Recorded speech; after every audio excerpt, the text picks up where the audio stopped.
pick up the phone in your pocket, or the coffee on your desk, or the medicine in your cabinet. Have you ever really thought about the journey it took to get to you? Not just the store you bought it from, but the everything. The container ship, the truck, the factory, the raw materials mined from the ground. For all of human history, that journey has been run by people. By maps, by spreadsheets, by handshakes, and by guesses.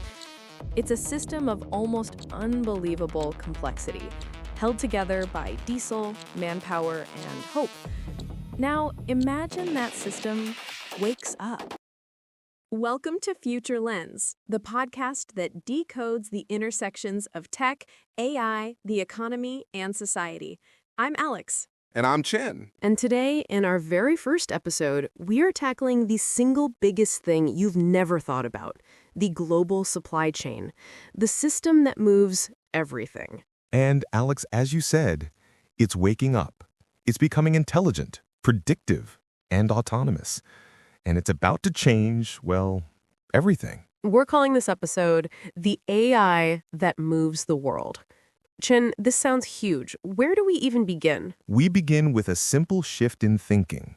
For the last 50 years, the supply chain has been reactive. A customer makes an order. A factory builds it. A ship moves it. The big innovation of the 90s was just-in-time manufacturing, which we all learned was a disaster the second COVID hit. Right, the great squeeze. We couldn't get anything. Exactly. The reactive system broke. The new system, the AI-driven system, is predictive. It's not about reacting to your order. It's about shipping the product before you even know you want it. That sounds like science fiction. How is that possible? This is segment 1, the digital twin. This is the core technology. A digital twin is exactly what it sounds like. Companies are now building a perfect one-to-one virtual copy of their entire supply chain in the cloud. Every ship, every truck, every warehouse, every single box is tracked in real time with IoT sensors. So it's a very complicated map. No, it's a simulation, a living model. A map tells you where you are. A digital twin powered by AI tells you where you will be. It runs constant what-if scenarios. What if a storm hits the South China Sea? What if a port in Los Angeles goes on strike?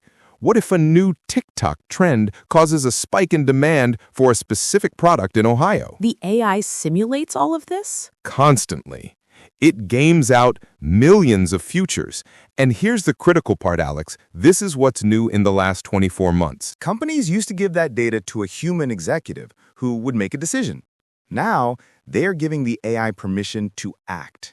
The AI sees the storm coming and it reroutes the ship on its own. It sees the demand spike in Ohio and it automatically tells a factory in Vietnam to increase production and reallocates a truck in California. There's no human in the loop? There's a human overseeing the loop, but they're not in the loop. The AI is making the decisions. Research from ABI just confirmed this. 94% of supply chain leaders are using AI for decision support, but 76%, 3/4, are already building agentic AI to handle the reordering and rerouting all by itself. Agentic AI? That's a new term for me. It's the AI that acts, not suggests, acts. And the market shows it. The global AI logistics market hit $20.8 billion in 2025. That's a 45% annual growth rate since 2020. Wait, slow down. Let me make sure I understand this. You're saying there's a virtual copy of the entire supply chain running in the cloud, and that virtual copy is constantly predicting what's going to happen next? Correct.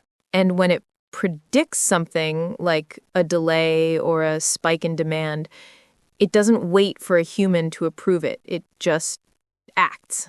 That's exactly right. Give me a real example. Who's actually doing this? DHL, one of the biggest logistics companies in the world. They call it predictive logistics.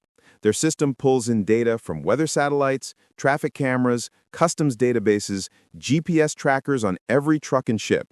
All in real time? All in real time. And the AI is constantly running scenarios. Let's say there's a tropical storm forming in the Pacific. The AI calculates, if this storm hits this trajectory, it will delay ships arriving at the port of Long Beach by 72 hours. So it waits 72 hours? No, it reroutes the ships to Oakland or Seattle before the storm even hits. It reallocates trucks, it notifies warehouses to adjust inventory levels, all automatically.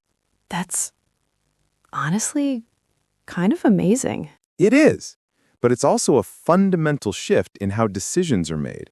For the first time in history, we have machines making million-dollar logistical decisions without human input. Okay, but what's actually feeding this AI brain? You mentioned IoT sensors. What does that mean in practical terms? Everything is tagged. Products have RFID chips, trucks have GPS trackers, containers have temperature sensors, humidity sensors, shock sensors. Ships broadcast their exact location every few seconds. So the AI knows where everything is all the time. And more than that, it knows the condition. Is the refrigerated container maintaining the right temperature? Is the truck stuck in traffic? Did that pallet get dropped too hard? And all of this data flows into the digital twin. Into the digital twin. And the digital twin doesn't just store it, it analyzes it. It uses machine learning to find patterns. It predicts failures before they happen. Give me an example of a prediction. Sure. Let's say a specific truck model has been showing up in the data as having transmission problems after 80,000 miles. The AI flags this. It predicts which trucks in the fleet are approaching that threshold, and it automatically schedules maintenance before the truck breaks down on the highway with a full load. So it's predictive maintenance. Predictive everything. Maintenance, routing, inventory, production. The system is designed to eliminate surprises. But, Chen, here's what I'm wondering. This all sounds very efficient, very optimized. But it also sounds fragile. What if the AI gets it wrong? That's a very good question. And it's the question that keeps supply chain executives up at night. Because if a human makes a bad decision, you can course correct it. You can learn from it. But if an AI is making thousands of decisions per second, and one of them is catastrophically wrong, Then you have a cascade failure. And we've seen glimpses of this, not in supply chains yet, at least not publicly, but in algorithmic trading, in content recommendation systems. When AI systems optimize for the wrong metric, they can cause serious damage very quickly. so what's the safeguard? The safeguard is supposed to be human oversight. But here's the problem. The whole reason you deploy AI is because humans can't keep up with the volume and speed of decisions. So you end up in this paradox where the human overseer is supposed to catch the AI's mistakes, but they don't have time to review every decision. So you're trusting the AI to flag its own mistakes. Essentially, yes. And that works until it doesn't. Okay. I want to come back to something you said earlier.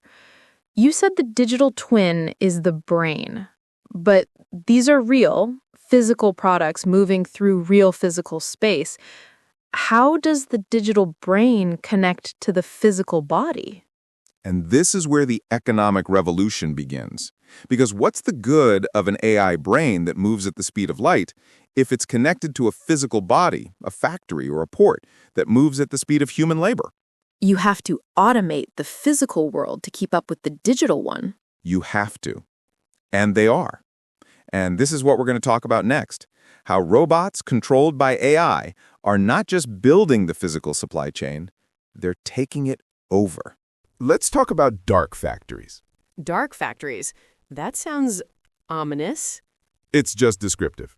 We found a case study on a factory for Xiaomi, the smartphone company, in Changping, China.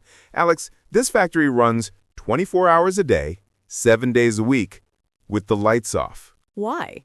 Because there's no one inside. It's fully automated. Robotic arms, automated guided vehicles, AI-driven quality control. They produce one smartphone every 3 seconds. One smartphone every 3 seconds with no people. Almost none. The AI platform, in this case, is called HyperImp, oversees everything. It's not just more efficient, it's a different kind of manufacturing.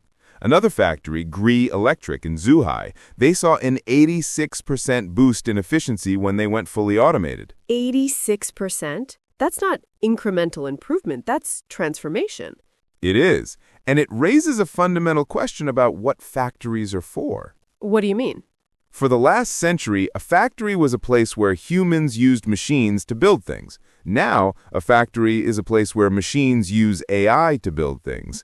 The human role is unclear. There have to be some humans, right? For oversight, for quality control? Fewer than you'd think. At Xiaomi's Dark Factory, there's a skeleton crew of technicians who maintain the robots, but they're not manufacturing workers, they're IT workers. And there are far fewer of them. Okay, let's talk about the economics of this.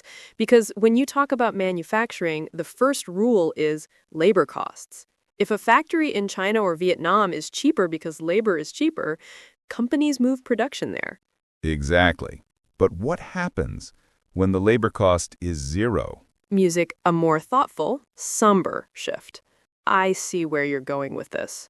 What happens when a factory with zero humans is just as cheap to run in Munich or Detroit as it is in Shenzhen?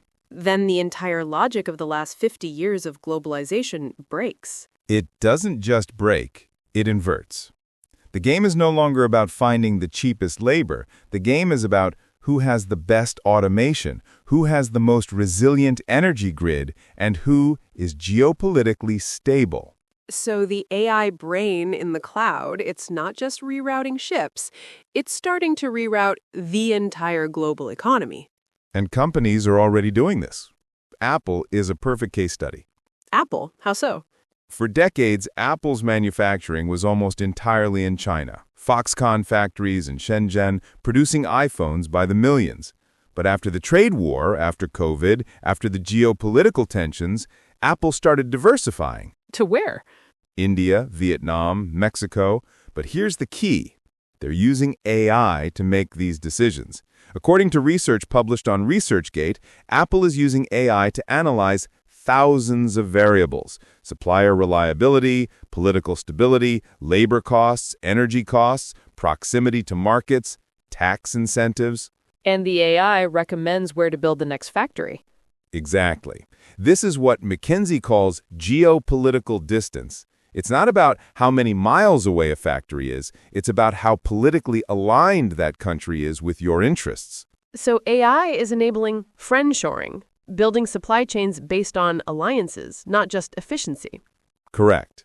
And once you have automation, the labor cost advantage of China or Vietnam becomes less relevant. Suddenly, building in Mexico or Poland or North Carolina makes sense. But this isn't just factories. You mentioned ports earlier. What's happening there? Ports are the choke points of global trade. For decades, the power of a port was its workforce, the longshoremen in LA, the dock workers in Rotterdam. These were good, high-paying union jobs. Were. Now, in Singapore, in Rotterdam, the ports are automated. You see these giant autonomous cranes and self-driving trucks moving containers 24/7. It's quiet, it's eerie, and it's efficient. But those workers? Those workers are gone. And we have the data. A 2022 report from Becker Logistics studied just 2 terminals at the ports of LA and Long Beach. Automation eliminated 572 full-time jobs. Just like that. 572 jobs. 2 terminals. How many terminals are there in the U.S.? Hundreds. And this is just the beginning. The Port of Rotterdam is considered the gold standard for automation. Fully autonomous cranes, self-driving trucks, AI systems coordinating every movement. No human hands touch the containers. And the U.S. is trying to catch up? The U.S. is trying, but there's resistance. The International Longshore and Warehouse Union has fought hard to slow automation. They've seen what's coming. Can you blame them? No. These are people whose families have worked the docks for generations. Suddenly, they're being told their jobs are obsolete. What are they supposed to do? That's the question no one has a good answer to. We'll come back to that. Chen, Let me ask you something. We're talking about factories and ports, but what about trucks? What about the last mile? There are millions of truck drivers in the U.S. alone. Autonomous trucking is coming.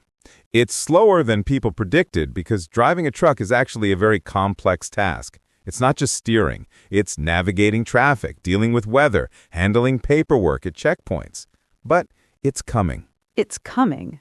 Companies like Waymo, Aurora, Tucson, they're all working on it. And the economics are overwhelming. A human truck driver can work maybe 10 hours a day with breaks. An autonomous truck can run 24 hours a day. And it doesn't need a salary. It doesn't need a salary, health insurance, a pension. It just needs electricity and maintenance. The business case is brutal. How many truck drivers are there in the U.S.? About 3.5 million.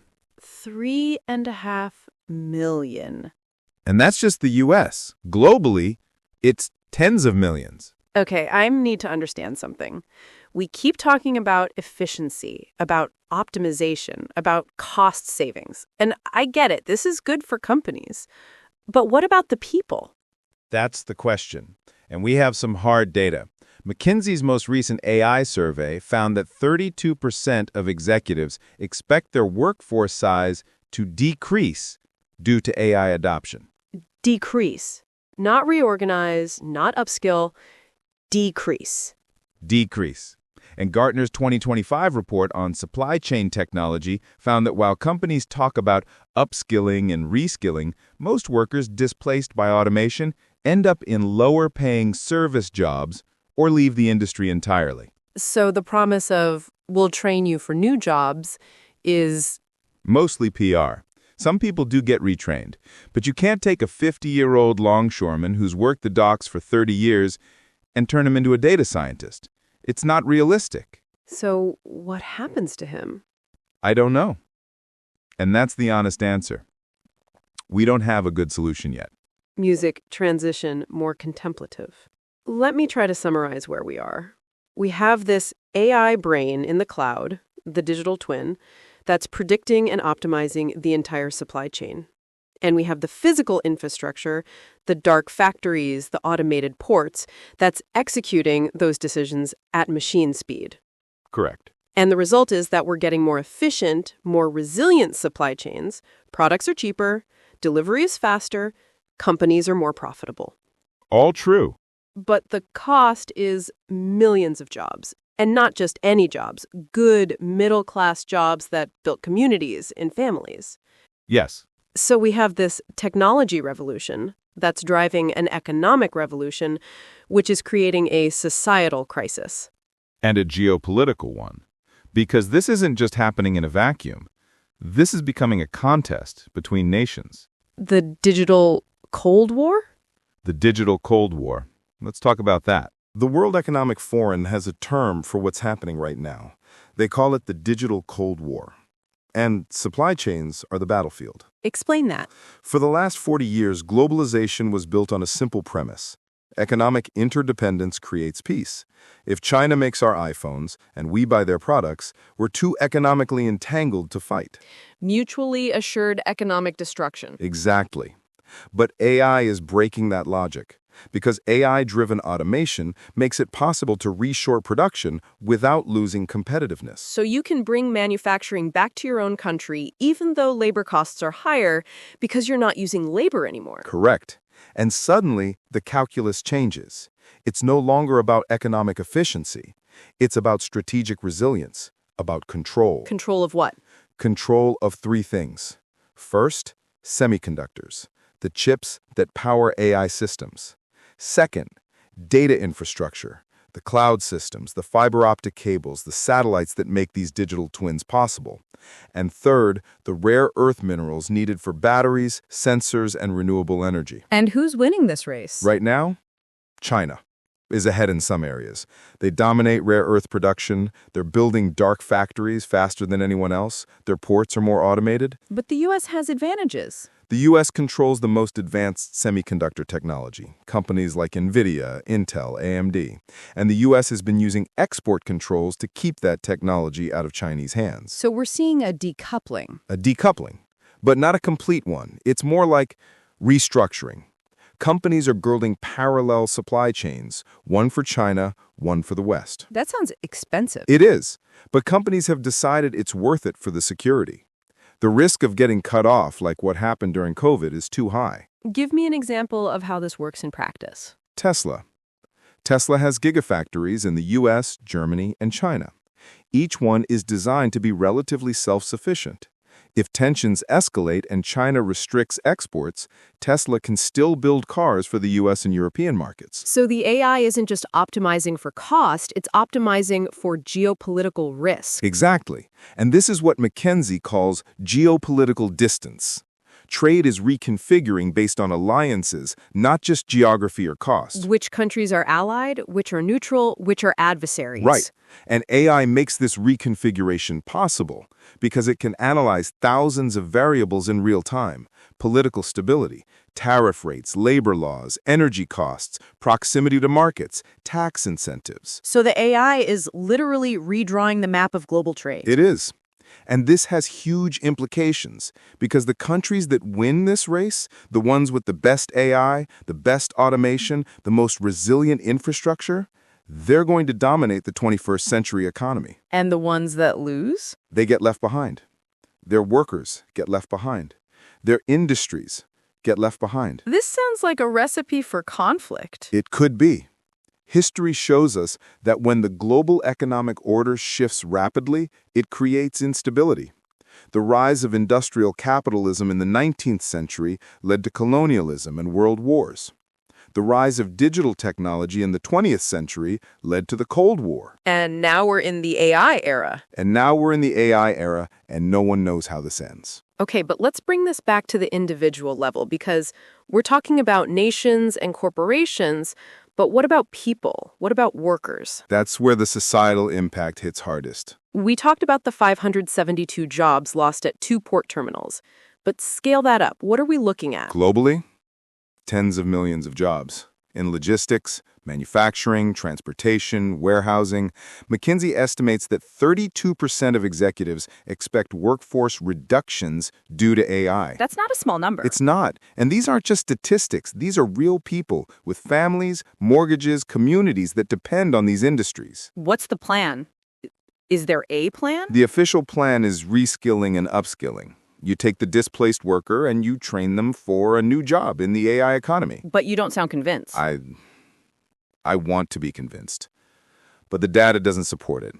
Gartner's report found that most displaced workers end up in lower-paying jobs or leave the workforce entirely. Why? Because reskilling sounds good in theory, but it's hard in practice. You can't take a 55-year-old truck driver and turn them into a software engineer. The skills are too different. The education gap is too wide. And frankly, not everyone wants to work in tech. So what's the alternative? Some people are talking about universal basic income. The idea that if AI is doing all the work, we need a new social contract where people are supported whether they have a job or not. Do you think that's realistic? I think it's necessary.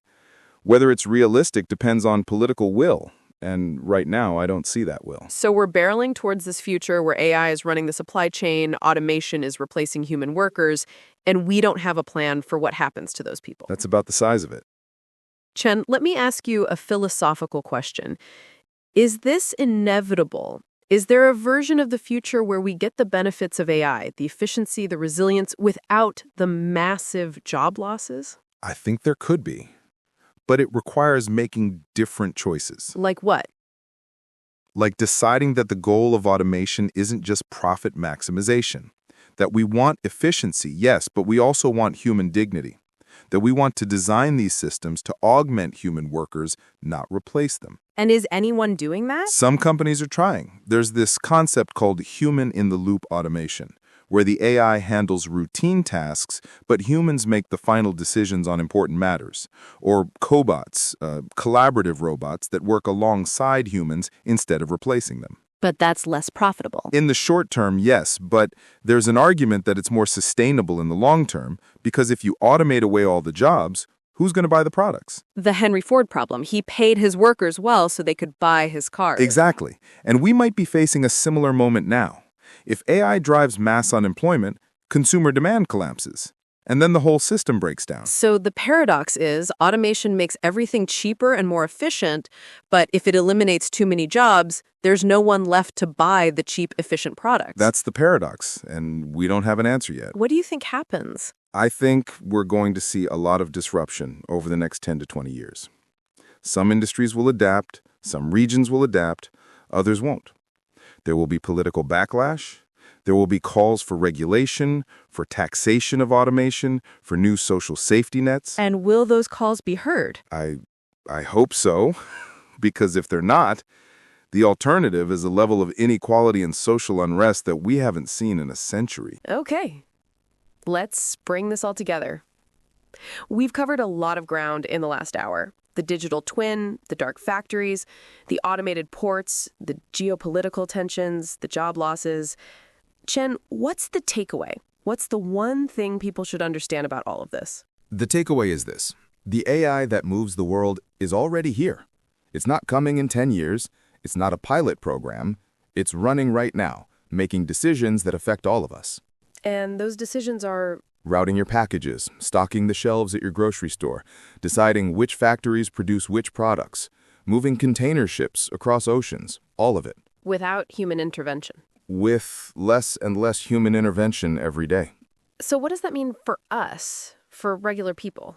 It means we're at a crossroads. We have this incredibly powerful technology that can make supply chains more efficient, reduce waste, lower carbon emissions, get products to people faster and cheaper.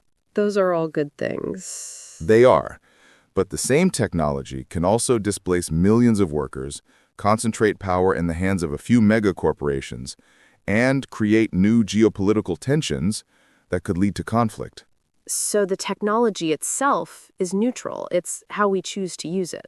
Exactly. And right now, the default path is the one that maximizes efficiency and profit without much consideration for the social cost. Can that path be changed? It can, but it requires collective action. It requires regulation.